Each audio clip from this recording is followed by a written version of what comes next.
Trey and Kate did a missions trip to Mexico earlier this month, and we talked about wanting to give you an opportunity to hear from them, hear about their trip. We know many of you supported them either financially or through prayer or both, and so we just wanted to give them an opportunity to share a little bit with you about their trip and what they did. So you can see here the first slide is a bunch of people. So can you guys tell us who these people are and how they're connected to what you did? Yeah, so this was our group to Mexico, and this is a youth group of both Willow Glen and PBC. So our two youth groups combined together to go do this Mexico trip. And our youth leader Marcus and their youth leader Rebecca know each other very well, and they go down there pretty frequently with many youth groups, and we're very lucky that we had the opportunity to go do that with them, and so the organization we are working with is Baja Bound. They build local houses in the area of Ensenada, Mexico, Baja California. We usually go into where we went and build the house with Manudero, which was about a 30-minute drive from where we were staying. Can you advance that slide, Stephanie? So can you guys tell us what's going on in this picture? Yeah, so here to the left, you see the blue house. That's the house that we built for this family. So we built a family for two people. It was the mom's name was Marisol and her little son Brian. And Marisol was actually pregnant. She was 8 months pregnant. So we got to build this house for her and for the baby. And it was good that her baby will have a opportunity to not live on a dirt floor like here. You see to the left, there is a tent. That's where they lived. So they lived literally on cardboard and metal and wood pieces. And little Brian, which is one of our kids, literally slept on the floor on a piece of cardboard. Was where he slept. So we're building the house to be up on top, and we're putting up do you know what that's called? Rafters. We're putting up the rafters here, which is like the start of the roof. So what was there when you guys, before you started building, because you've already built a lot of the house here right when this picture was taken. What was there when you started? When we first got there was just the slab of concrete on the floor, which was the floor. So we had to build all of the walls and paint them and all of that. Is that you in the red shirt up there? Back to the camera? Yeah, that's me and Martine, and there were two workers with us who work for Baja Pound. It's Martine and Josue. And they helped us through the house and kind of guided us to what we needed to do and how to build it and stuff like that. Okay, yeah, next slide. So, Kate, why don't you explain to us, there's couple pictures here that we'll see, this one and then one other one, but can you explain kind of what's going on here? How is this connected to your house building or not, or what was this? Yeah, so usually Baja Bound works with a local church with Pastor Carlos. It's in the local area, and we usually play with the kids, and we were there for a Sunday service. And what we did was we provided money for the women who work there, and they made food, and we would distribute the food along with giving uncooked beans and rice to give out along the way. So we would distribute the food, and we'd also be giving out food for the current meal. Go to the next slide, Stephanie. Oh, so this is another picture. I see a bunch of eggs over there on the left. That's kind of handing out to people in the community and the church there. Mm-hmm. Yeah. Right. Okay. What's this a picture of? So this is a local migrant camp in Ensenada. Basically migration camps in the area. They move from pretty harsh conditions into this new area where they're promised a home. And however, they find out later that the houses are basically just very old horse stalls. And they live there, they work for $1 a day in order to make enough money to be able to move to a place like Manudero with the hopes of having Baja Bound or someone come and help build them a house. Yeah, and these families, they come from southern Mexico. They come up for better job opportunities and better ways to make money, or to make money. So yeah, they stay here, they work on the farms and all that, and then they wait until they can earn enough money, which they earn about $1 a day. $1 a day to work in the field, and once they earn enough money, they buy a property and they live on that until hopefully Baja Mountain comes and builds a house for them. Can you go to the next slide there, Stephanie? So these are a couple of the kids from the migrant camps. Yes. So while we were there, we were able to provide food for the families provided by Baja Bound, and we were also able to spend some time with the kids from that community. So basically, the kids, just hang out around there while their parents are working all day. So we were able to, hang out with some of the families, and this was, I'm pretty sure her name was, let me think here. Lealise was the girl on my back. And I love her so much. She was the cutest person ever. I love her so much. What were the conditions in the migrant camps? What was it like there? How was it different than where you were building the homes? So migrant camps are basically just, imagine huge metal places with rafting. Or horse stalls. Horse stalls. That's how you would imagine it. And it's, you see kids that are running around with no shoes on, where there's rocks that can cut them up, and all these different conditions that they're used to that we aren't used to. And so I think for our whole group, we were kind of struck at that moment by how people are really living, and it kind of all struck us at once on how life is out there compared to how we live out here. Good. There you go. This is a picture of you and that girl. It looks like that was on Sunday, right? Yeah. Kate's sporting her dress and her her Chuck Taylor high top.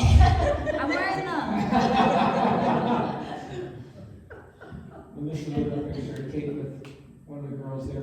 Now, this is one of the girls from the church or from the home? Yeah. This is from the church. We had an opportunity on, pretty sure it was Thursday and Sunday. And we were spending time with the kids over there and playing with them, and then also participating in the church service. Okay. Trey, tell us what we see in this picture. All right, so in this photo, it's me, one of our youth leaders, Aaron, and Luke. And this is one of the, I completely forgot his name, but which I completely regret. But so he is one of the kids that was living in the area where we were building the house.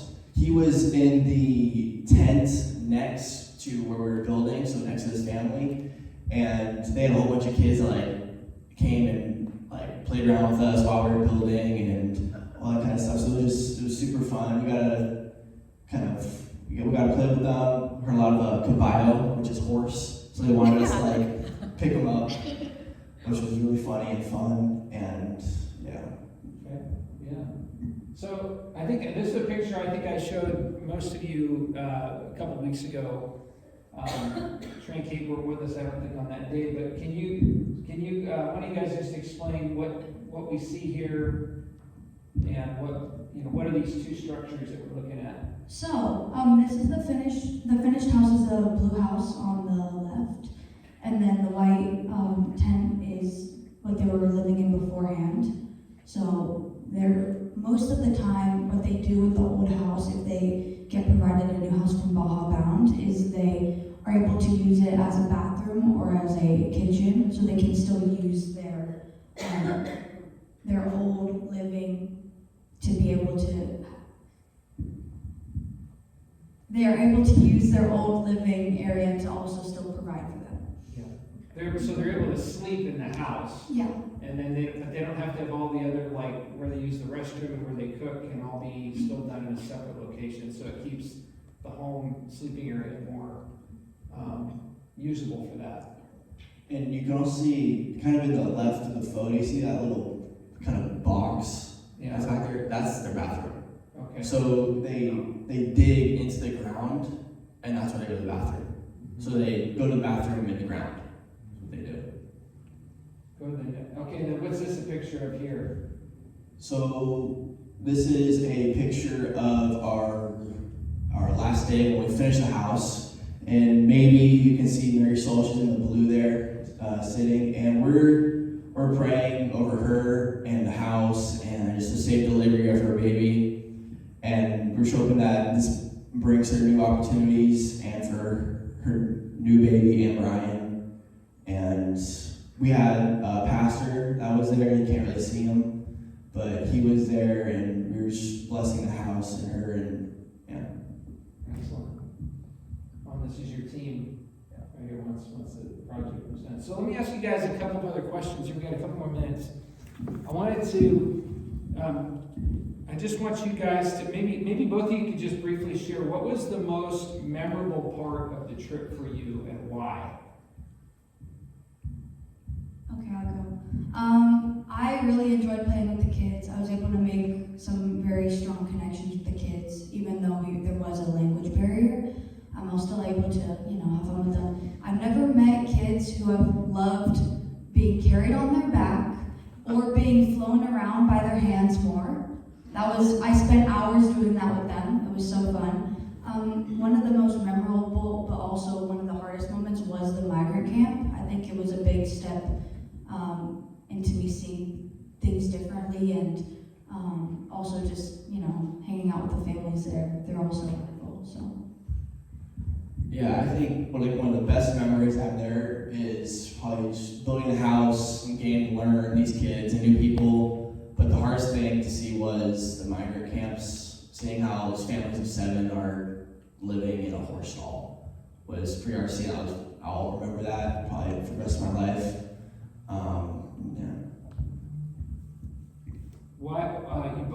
You both mentioned that the migrant camps were the hardest part. Why specifically did that impact you so strongly? Why was it so difficult to witness what you saw in the migrant camps as opposed to what you saw here in the community where you were building? They're both poor communities, but you can see to a different level when you're in the migrant camp. Some of the lowest living standards ever. And after we got back to where we were staying, we were talking with Marcus because everybody was a bit in shambles after what we just saw. And he said that, God didn't do this, the world did this, and this is how the world has become. And God's heart breaks for these people too. And, so. And was there a sense in that teaching that God, what was the sense in that as a follower of Jesus and as Christians, that how are we called to engage that activity, to be involved in what you saw happen in that brokenness? Okay. Something that I was realizing a lot through the trip was, what was the question? I was thinking it. What did God teach you through that experience in the migrant camps, and how important was it in terms of what God calls us to do as Christians? Sure, you can go. I forgot what I was going to say. Something that you said Marcus told you about the importance of, what call is on our lives as Christians because Gotcha. of what we witness in the world. Yeah. We were talking to Marcus, and he told me that, my goodness, I'm really forgetting, I'm so sorry. That we have this privilege and this wealth in our area, and just as us in general, and we can use our privilege and our wealth to be able to help provide for the less fortunate. That we can take what we have, even though it feels unfair of what we have, we can use our advantages and we can use it to help people that are in need. So that's something I definitely learned a lot from the trip. Anything, Trey, you want to add in terms of what God taught you, or what you mentioned to me yesterday that one of the hardest parts for you was the last day? Yeah. Why was that? So the hardest thing to see was the migrant camps, but the hardest day for me emotionally was definitely the last day, because last day is when we left, and before we left, myself, Marcus, Aaron and one of my friends, Luke, we went to the neighbor's tent, and when we walked in, looked out to the left, and just a piece of cardboard. That was super hard to see because little kid, probably 4 years old, is sleeping on a piece of cardboard. Like that's his bed with a ripped up blanket, ripped up little stuffed animal. So that was hard to see, and then we left. And I pretty much broke down because I felt extremely guilty because I felt like we were just leaving or like we were just abandoning them, all these other families that like I wish we could help or we will help when I go back by next year. And it was hard to see, and because I felt guilty because we're going back to San Jose, California, one of the wealthiest areas in the world. We're going back to like our mansions compared to what these guys are living in, and that just really hit me on the drive back, and it was pretty hard, but yeah. Okay. Well, hey, thanks you guys. Why don't I you have give? one Okay. more thing. Go ahead. Thank you so much for all your financial and prayer support throughout the trip. It was really a life-changing experience, so all of your guys' help is really appreciated. So. Thanks you guys.